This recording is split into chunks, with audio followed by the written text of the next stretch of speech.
कि महिला को मालूम चलता है कि उसके शौहर के किसी अन्य यानी कि लड़की से गलत संबंध हो गए हैं। दरअसल वह जहाँ पर काम करता है वहाँ पर एक महिला भी उसके साथ काम किया करती है। अब इस वजह से वह जो महिला है वह उस आदमी से बातचीत किया करती है और इनकी बातचीत कुछ इस प्रकार की बन गई है कि दोनों एक दूसरे को प्यार करने लगे हैं। लेकिन जिस पत्नी को यह पता चला है कि उसका शौहर किसी और के चक्कर में पड़ गया है, अब तो वह शाम होने का इंतजार कर रही होती है। शाम होते ही जब उसका शौहर यानी कि अपने काम से लौटकर घर पहुंचता है तो यहाँ वह देखता है कि उसकी बीवी का जो रुख है काफ़ी ज़्यादा उखड़ा हुआ है।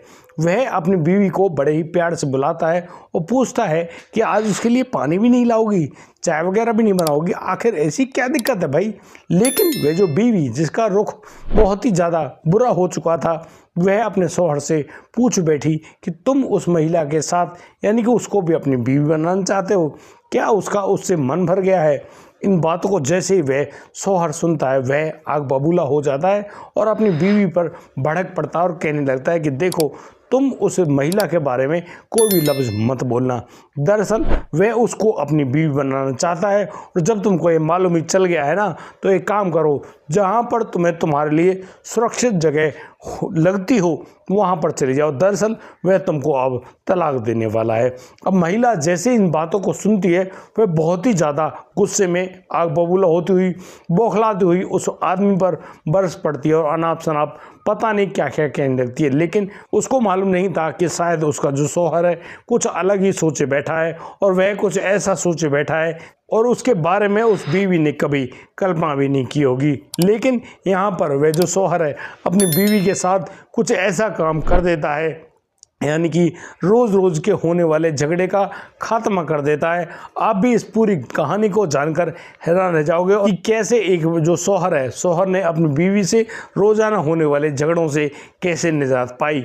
दोस्तों बहुत ही हैरान करने वाली ये घटना, आइए जानते हैं इस पूरी सच्चाई की यहाँ पर क्या क्या हुआ है। नमस्कार, आदाब, सत श्री अकाल दोस्तों, स्वागत है आपका हमारे यूट्यूब चैनल किस्से क्राइम के। और दोस्तों आपसे वही प्यार भरी गुजारिश, आगे बढ़ने से पहले हमारे चैनल को सब्सक्राइब करना, नोटिफिकेशन की बेल को दबाना बिल्कुल ना भूलें। हम लोग फेसबुक पर भी हैं और हमको फॉलो कर लें तो ज़्यादा बेहतर होगा। दोस्तों आज का बेहद ही हैरान करने वाला मामला सामने आया है शाहीन बाग दिल्ली से। दरअसल ये जो कहानी है ये खुलती कुछ इस प्रकार से है कि सरिता विहार में एक हाजी कॉलोनी है। हाजी कॉलोनी के पास एक कूड़े का ढेर है। अचानक उस कूड़े के ढेर में जब सुबह सुबह लोग वहाँ से गुजरते हैं तो वो अपने नाक मुँह को ढक लेते हैं। दरअसल वहाँ पर बहुत ही तेज़ दुर्गंध आ रही है और इसी बदबू की वजह से वो लोग सोच रहे हैं कि यहाँ पर पता नहीं कौन यार कोई पशु फेंक गया है जो कि सड़ रहा है और उसके सड़ने से वहाँ पर बहुत ही ज़्यादा गंदी बदबू आ रही है। अब कूड़े का ढेर है, वहाँ पर कार्टून बैग वगैरह तो बस ऐसे ही पड़े होते हैं। लेकिन जब वह दुर्गंध बहुत ही ज़्यादा तेज़ मात्रा में बढ़ने लगी अब तो वो जो लोग हैं वो यहाँ पुलिस को फ़ोन करते हैं और पुलिस को वहाँ उस जगह पर बुलाते हैं। यहाँ पुलिस जैसे ही उस कार्टून वगैरह को, जो कि कार्टून नया दिख रहा था, उस कार्टून को देखती है तो उस कार्टून को खोलने का प्रयास किया जाता है। लेकिन पुलिस के हाथ पैर कांप जाते हैं कि वहाँ उस बैग में से और उस कार्टून में से कुछ ऐसा निकलता है जिसके बारे में शायद किसी ने कल्पना भी नहीं की होगी। दरअसल उस कार्टून में और उस बैग में एक महिला की लाश होती है और वह लाश बिल्कुल नग्न अवस्था में और उसकी शरीर को बहुत छोटे छोटे टुकड़ों में काटा गया है। यानी कि एक 5-6 फीट लंबा आदमी यानी उस 2-2.5 फुट के बैग में पैक हो गया था।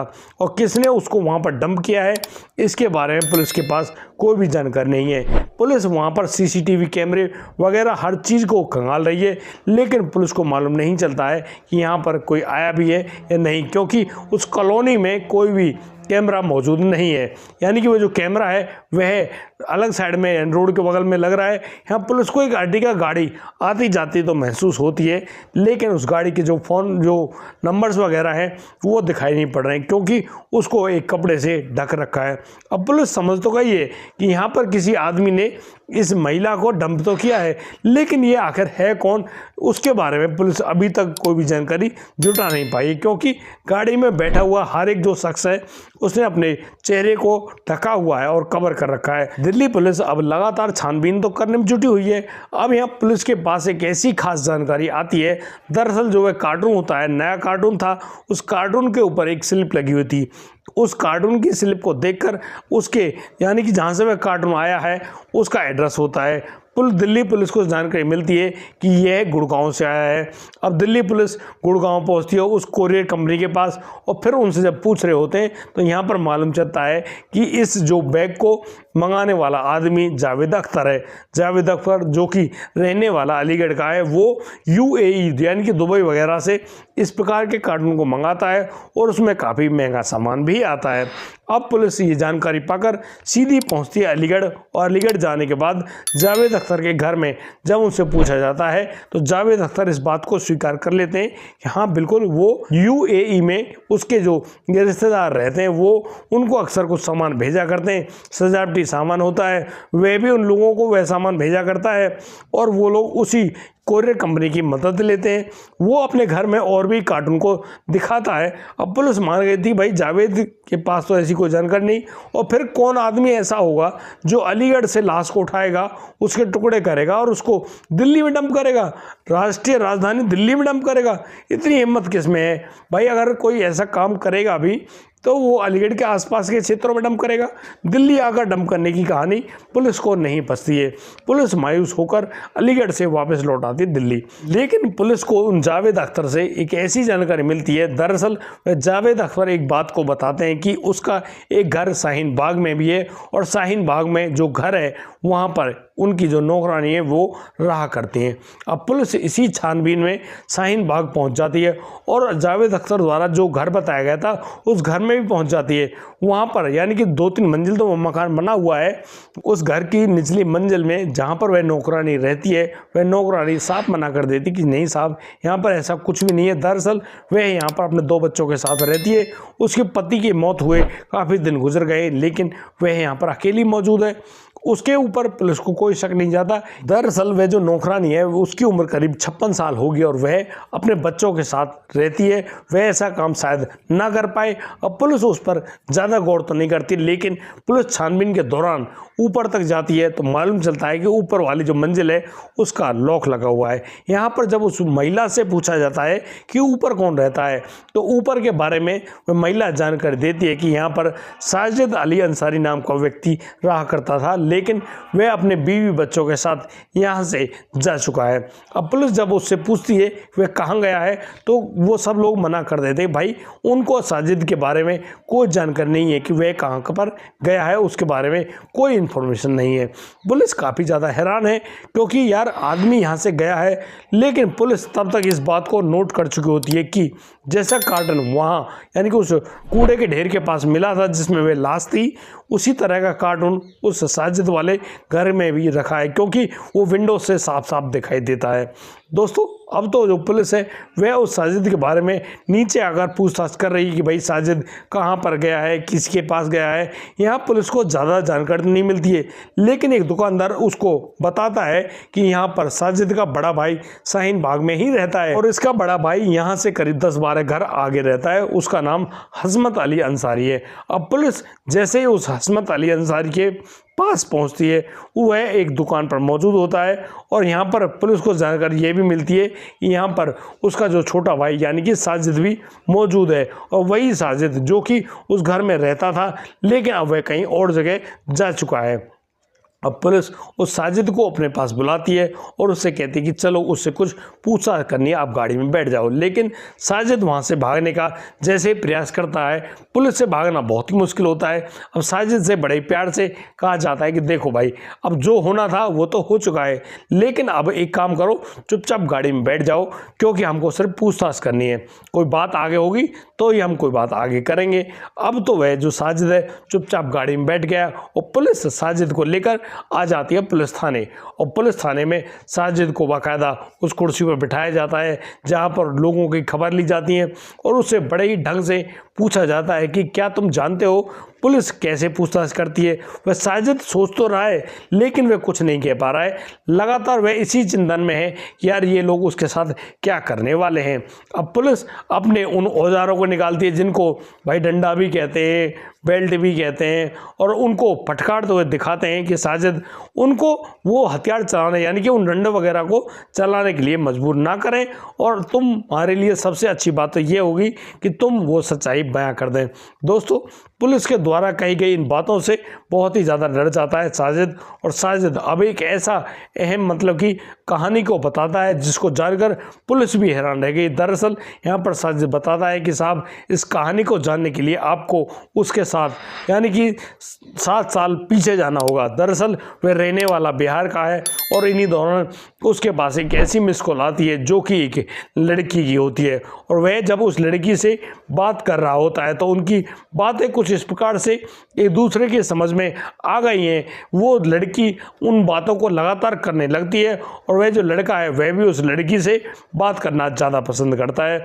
जब भी उनके ऐसे फ़ोन आते हैं, यानी कि शुरुआत तो एक मिस कॉल से हुई थी, लेकिन बाद में उनकी जब बातें बहुत ज़्यादा होने लगी तो वह लड़की अपने बारे में बताती है कि उसका नाम राजबाला है और लोग प्यार से उसको जूही बोलते हैं। बड़ी ही हंसमुख स्वभाव की वे लड़की अब तो इस लड़के के बारे में जानती है। ये लड़का जिसका नाम साजिद है, साजिद जो कि इंजीनियरिंग की पढ़ाई कर रहा है, यानी कि वह जो लड़की राजबाला है वह उस लड़के साजिद को अपना दिल दे बैठी है। वह अपने घर में उस साजिद से शादी करने की बात तो करती है, लेकिन यहाँ दोनों के जो धर्म में अलग अलग हैं, यानी कि एक हिंदू है एक मुसलमान है। अब उन दोनों की शादी कैसे हो, इसी बात पर दोनों के परिवार उनसे मना करते हैं कि भाई तुम्हारी शादी पॉसिबल नहीं है, और यदि उनकी शादी भी होती है तो यहाँ पर बहुत बड़ा झगड़ा बन जाएगा। लेकिन वह लड़की जूही अब यहाँ पर उस जो दुनिया की बातों को नहीं मानती है और बस उस लड़के यानी कि साजिद के साथ लव मैरिज कर लेती है। लेकिन उसने लव मैरिज तो कर ली, साजिद घर में रहने भी लगती है, बड़े ही हंसी खुशी से उनका जीवन यापन चलने लगता है। लेकिन मैं आपको एक अहम बात बता दूं कि वह साजिद जो कि पढ़ाई कर रहा है उसको कोई बड़ी नौकरी नहीं मिली है। अब नौकरी ना मिलने के कारण उसका जीवन यापन बड़ा ही मुश्किल हो गया है। यहाँ पर वह जो साजिद है अपने जो बड़े भाई हसमत जो कि दिल्ली में ही रहा करते हैं, उनकी जो दुकान है वह अपने बड़े भाई से बात करता है और हसमत उसको दिल्ली आने के लिए न्योता देता है। कहता है कि भाई तू दिल्ली आ जा, यहाँ पर मैं तेरी नौकरी लगवा दूंगा। अब वह जो लड़का है साजिद अब अपनी बीवी यानी कि जूही को लेकर दिल्ली आ जाता है और दिल्ली में शाहीन बाग में जहाँ पर हसमत रहा करता है उसी के घर में यानी कि ऊपर वाली मंजिल में रहने लगता है। दोस्तों, धीरे धीरे समय गुजरता है, वहाँ साजिद अपनी बीवी के साथ रहता है। यहाँ पर साजिद को छोटी मोटी नौकरी भी मिल जाया करती है और उसी के हिसाब से उनका जीवन यापन तो चल रहा है। इसी दौरान साजिद को 2 बेटे भी होते हैं और उन्हीं बेटों के साथ जब उनका खर्चा ज़्यादा बढ़ने लगता है, अब तो वह जूही उस साजिद से कहने लगती है कि कोई बड़ी नौकरी ढूंढो भाई, तुम तो इंजीनियरिंग किए हुए हो, तुम्हारे लिए नौकरी होना ज़्यादा ज़रूरी है। अब वह जो लड़का है वह रोज़ रोज़ इस कहासुनी से काफ़ी ज़्यादा परेशान है। वह काफ़ी ज़्यादा नौकरी ढूंढ भी रहा है लेकिन उसको कोई बड़ी नौकरी मिलती ही नहीं है। वह छोटी मोटी नौकरी करके बस अपने परिवार का जीवन यापन कर रहा होता है। यहाँ पर जब उस प्रकार से उस बीवी और शौहर के बीच में यह रोज़ रोज़ की कहासुनी जब छोटे छोटे झगड़ों में तब्दील होने लगी थी तो कहीं ना कहीं वह जो लड़का है साजिद अपनी जो बीवी यानी कि जूही से परेशान आने लगा था और वह जहाँ पर काम करता है वहाँ पर एक महिला से कुछ इस प्रकार के अवैध संबंधों में आ गया था कि उस महिला के साथ वह रहने की जुगत में लगा है। कहीं ना कहीं उस महिला के बारे में उस महिला यानी कि जूही को मालूम चल जाता है। वह जूही अपने शौहर से कहती है बार बार कि तुम उस महिला के साथ शादी करना चाहते हो, उसको अपनी बीवी बनाना चाहते हो, लेकिन उसके रहते हुए ऐसा सब नहीं होगा। यहाँ पर उन दोनों के बीच में बहुत ही ज़बरदस्त झगड़ा होता है और इसी झगड़े के दौरान वह जो साजिद है वह अपनी पत्नी के बारे में कुछ और ही सोच बैठा था और वह अब जूही के ऊपर ऐसा जानलेवा हमला कर देता है कि उसी दौरान वह अपनी पत्नी का गला घोट देता है और वह जो जूही है उसकी सांसें चलना बंद हो जाती है। जिस प्रकार से जूही की वहाँ हत्या हुई है, अब तो वह साजिद अपने छोटे भाई इश्तियाक को वहाँ बुलाता है और उससे कहता है कि भाई यहाँ पर उसने अपनी जो बीवी है यानी कि जूही की हत्या कर दी है और तुमको उसके शव को ठिकाने लगवाना है। अब इसी जुगत में वे जो इश्तियाक भी वहाँ पर आ गया है और अब दोनों भाई यानी कि उस तेज़ धार वाले जो चाकू है उसकी मदद से उस जूही के शरीर के टुकड़े करने में लगे हैं बाथरूम के अंदर। और जैसे जैसे वो लोग उस बीवी जूही के टुकड़े करने लगे हैं, अब तो वो एक कार्टून भी लाते हैं, वहाँ से जो खून वगैरह को धोकर उस कार्टून में रखते हैं, उस बैग में भी सजाते हैं और बस वहाँ पर पैक करके रख देते हैं। यानी कि एक 5 फुट 2 इंच लंबी महिला को काट कर उन्होंने 2 फुट के उस बैग में पैक कर दिया है। अब तो मालूम ही नहीं चलता कि किसी की यहाँ पर हत्या भी हुई है। लेकिन इस हत्या को करने से पहले वह जो साजिद है वह एक ऐसी साजिश रचता है, यानी कि वह अपने दोनों बच्चों को अपने हसमत जो बड़े भाई हैं उनके घर में भेज देता है। उसके बाद इस प्रक्रिया को करता है क्योंकि वह पहले से ही सोच बैठा था कि वह अपनी बीवी के साथ कुछ ऐसा दर्दनाक काम करने वाला है। उसके बाद वह अपने बड़े भाई हसमत से भी कहता है कि उसने अपनी बीवी को जान से मार दिया है, अब आप लोग आ जाओ और उसको ठिकाने लगवा दो। यहाँ पर हसमत अपने एक मित्र से उनकी आर्टिका गाड़ी को मांगता है और रात के तीसरे पहर यानी कि करीब 2 बजे के बाद वे लोग गाड़ी लेकर निकलते हैं। उस गाड़ी में उस कार्टून और उस बैग को रखा जाता है जिसमें वह जो जूही है वह पैक होती है। उसके बाद वो लोग उस गाड़ी को बार बार उस सरिता विहार के रोड पर गाड़ी को घुमा रहे हैं ताकि लोगों को मालूम ना चले। अचानक वह जो व्यक्ति है हसमत देखता है कि यहाँ जो हाजी कॉलोनी है, हाजी कॉलोनी के पास एक कूड़े का ढेर पड़ा हुआ है। वह गाड़ी को उस कूड़े के ढेर के पास जाकर रोकता है। इश्तियाक यहाँ दोनों समूह यानी कि उस बैग को और उस कार्टून को निकाल कर वहाँ पर डाल देता है और वो लोग वहाँ से रवाना हो जाते हैं। दोस्तों इस कार्टून और उस बैग को पड़े वहाँ पर 2 दिन बीत जाते हैं। 2 दिन तक तो वहाँ पर कोई बदबू नहीं उठती है, लेकिन तीसरे दिन तेज़ धूप पड़ती है भाई, कहीं ना कहीं जो बॉडी है वो तो सड़ना शुरू हो जाती है और उसमें स्मेल भी बनेगी। अब 3 दिन बाद यानी कि उस कार्टून और उस बैग से बहुत ही गंदी बदबू आना शुरू हो जाती है। यहाँ पर डंपिंग यार्ड में वो कूड़ा तो नहीं गया है, लेकिन जब पुलिस छानबीन करने आती है तब वहाँ जाकर मालूम चलता है कि यहाँ पर किसी महिला का शव पड़ा है। अब दोस्तों जिस प्रकार से पुलिस के सामने वह साजिद सारी सच्चाई को बता रहा होता है, पुलिस अब उस साजिद को यानी कि रिमांड पर क्या लेगी, उसको अब निचली अदालत में पेश करती है। जब साजिद अपने सारे जुर्म को स्वीकार कर लेता है तो उसको करीब 22 साल की सज़ा मुकर्रर होती है और करीब 60,000 रुपये का जुर्माना भी मुकर्रर हुआ है। अब वह जो साजिद है वह सलाखों के पीछे यानी कि तिहाड़ जेल में मौजूद है अपनी पत्नी की हत्या करने के जुर्म में।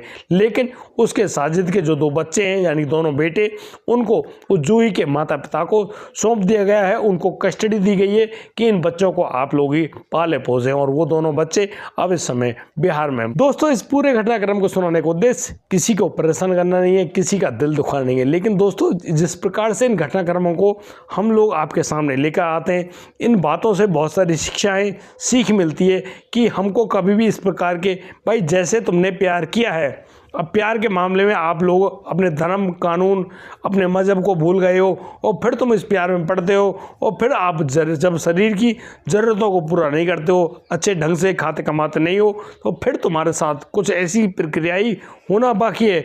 लेकिन जैसी ये प्रक्रिया होगी अब तो किसी न किसी का अंत होना ही है, निश्चित है। दोस्तों इसीलिए कहा जाता है कि इस प्रकार की किसी भी प्रक्रिया में भाग ना लें और संयम रखें। भाई आपके माता पिता आपके लिए अच्छा वर या वधू ढूंढेंगे, अच्छा लड़का या लड़की देखकर आपकी अच्छी शादी भी करा देंगे और आप उनके साथ हर प्रकार के मज़े करना। लेकिन आज के इस कली काल में लोग तो बस ऐसे सोच बैठे हैं कि उनके माता पिता उनके लिए ज़्यादा कुछ नहीं कर पाएंगे, उनको ही उनके लिए कुछ करना होगा, जो कि शायद वो इस जल्दबाजी में गलत कदम उठाते हैं और उसके बाद गलत परिणाम ही सामने आते हैं। दोस्तों आज के लिए सिर्फ इतना ही, अब दीजिए मुझे इजाज़त, मिलता हूँ कल, लाता हूँ एक कुरानों का मामला। तब तक के लिए आप बढ़िया रहें, बेहतरीन रहें, अपना और अपने परिवार का बखूबी ख्याल रखते रहें। जय हिंद, जय भारत।